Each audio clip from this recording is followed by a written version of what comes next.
अस्सलाम वालेकुम। मेरा नाम लजपत खत्री है। पेशे से मैं एक वकील हूँ। आज आप लोगों के लिए जो पिछला हमारा टॉपिक था 7E का, उसी के सिलसिले में बिल्डर हज़रात जितने भी हैं, रियल एस्टेट वाले जितने भी हैं, उन लोगों के कुछ सवालात, कुछ परेशानियां हैं, उसका एक सादा सा हल लेके आपके पास आया हूँ। सबसे पहले आपको मैंने पहले भी बताया था 7E किस पे लगता है, किस पे नहीं लगता है, लेकिन 7E के एक नए सर्कुलर नंबर 3 अब 2023, जो 2023 और 24 के लिए अप्लीकेबल है, उस सर्कुलर के तहत बिल्डर्स, डेवलपर्स या रियल एस्टेट एजेंट जो DNFBPS में रजिस्टर्ड हैं, उन लोगों पे 7E नहीं लगता। अब सबसे बड़ा मुहम्मा ये है कि DNFBPS है क्या।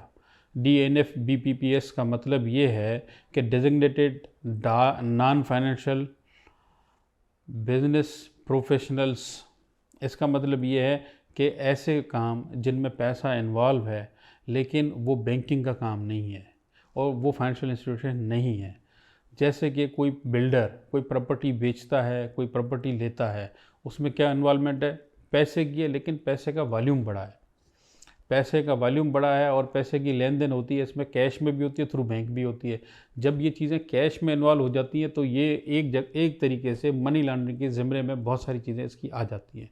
उसको कंट्रोल करने के लिए AML, जो एंटी मनी लॉन्ड्रिंग एक्ट बनाया था 2010 में, उसके तहत इसके लिए एक FATF, जो एक इदारा है, इंटरनेशनल इदारा है, जो मॉनिटरिंग करता है इंटरनेशनल मतलब एंटी मनी लॉन्ड्रिंग को और इंटरनेशनल टेररिज्म की फ़ंडिंग को।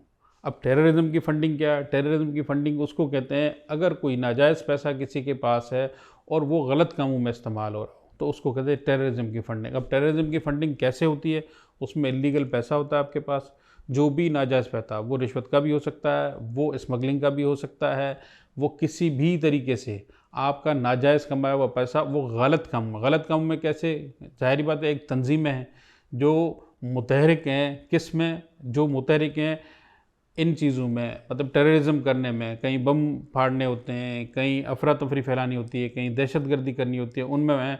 और उनकी फ़ंडिंग ज़ाहिर बात है एक ऑर्गेनाइज तरीके से हो रही होती है। उसको पूरी दुनिया में रोकने के लिए ये एक इदारा बनाया गया है और एक डिपार्टमेंट बनाया गया है जिसको FBR के अंडर में दिया गया है। उसका काम है कि वो इन चीज़ों को कंट्रोल करे।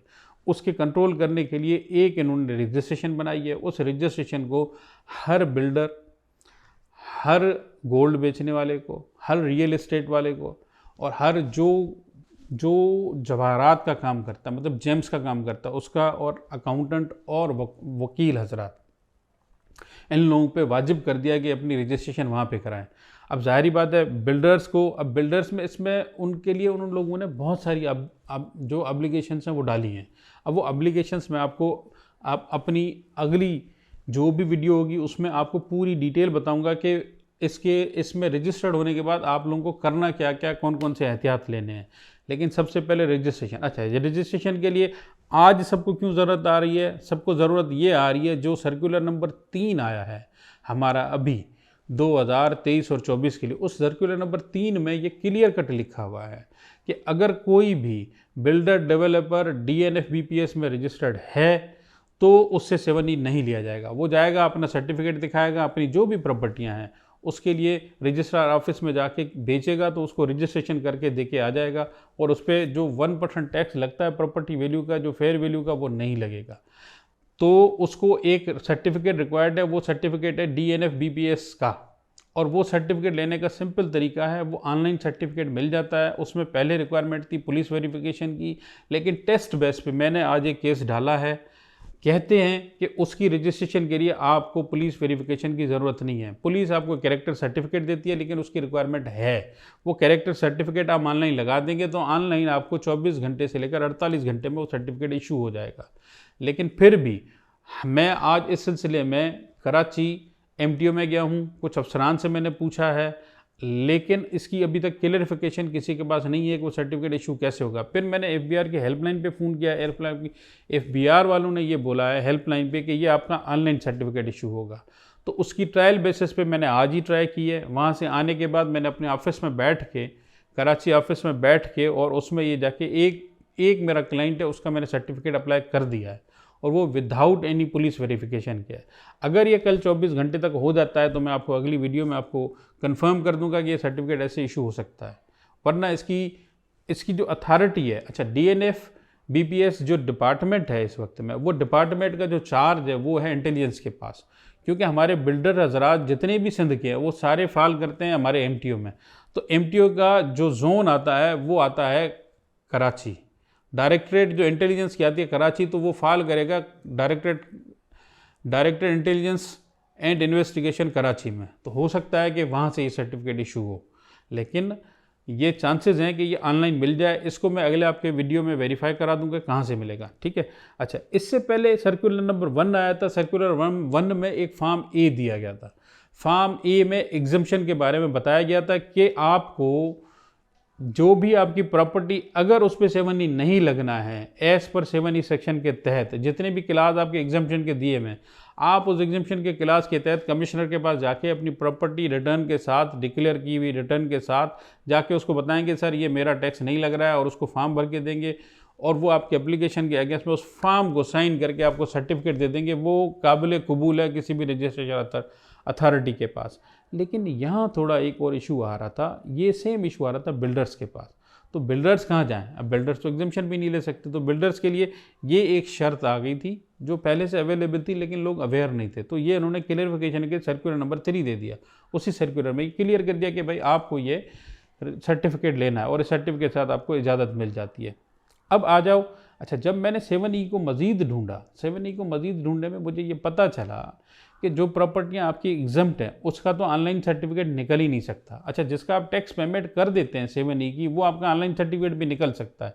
मतलब हर कंडीशन में जहाँ आपने टैक्स पे की तो उसका आप ऑनलाइन सर्टिफिकेट भी निकाल सकते हो 7E का, बाकी किसी का सर्टिफिकेट नहीं निकलता है। इसको मैंने बार बार देखा, मुतअद्दिद बार इसको ऑनलाइन सिस्टम में चेक किया, लेकिन ये सर्टिफिकेट नहीं मिल रहा है। तो ये तरीक़ेकार यही है कि आपको एग्जम्पशन लेने के लिए, अगर आपकी अपनी ओन्ड प्रॉपर्टी है या बिजनेस प्रॉपर्टी है, उसका कोई ऑप्शन नहीं है, उसका कोई प्रोविजन सर्कुलर नंबर 3 में भी नहीं है। तो उस सर्कुलर नंबर 3 को जब हम देखते हैं तो उसमें शौदा की प्रॉपर्टी है, दूसरी प्रॉपर्टियाँ, उनकी तो एग्जम्पशन आपको मिल जाएगी, आप एग्जम्पशन ले सकते हैं कमिश्नर के पास जाके। जो अपनी ओन्ड प्रॉपर्टी है उसकी एग्जम्पशन कैसे लेंगे?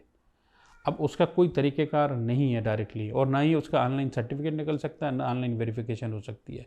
बहरहाल इस चीज़ पे हम मज़ीद बैठेंगे, मज़ीद बात करेंगे अगले वीडियो में। मैं आपको मज़ीद जो डिटेल है इसके बारे में वो सारी, अच्छा डीएनएफबी में आपको रजिस्टर्ड होने के बाद क्या क्या प्रॉब्लम आ सकते हैं, क्या क्या काम हो सकते हैं, क्योंकि डीएनएफबीपीएस में जब रजिस्ट्रेशन करते हैं तो आपके ऊपर पूरा एंटी मनी लॉन्ड्रिंग एक्ट जो है वो अप्लीकेबल हो जाता है। अब एंटी मनी लॉन्ड्रिंग एक्ट हमारे बिल्डर हजरात में इतनी ताकत नहीं है उसको पूरा समझ सकें, और ना ही हमारे रियल एस्टेट के कारोबारी जो लोग हैं वो इसको समझ ही नहीं सकते, उसको अप्लीकेबल कहाँ से करेंगे।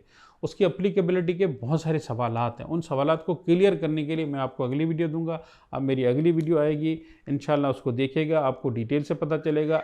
इसमें जो भी चीज़ आपको समझ में नहीं आ रही है, इसमें मेरा नंबर दिया हुआ है, आप मेहरबानी करके मुझसे सवाल कर सकते हैं, मुझसे पूछ सकते हैं, मैं आपको चीज़ें बताने के लिए तैयार हूँ। क्योंकि मैं ये जो वीडियो बनाता हूँ मेरा मेन मकसद है इल्म को बांटना, और मैं आप लोगों को समझाने के लिए बनाता हूँ। किसी को कोई कन्फ्यूजन है, he can ask from me at any time. फ़ी अमान अल्लाह, खुदा हाफ़िज़।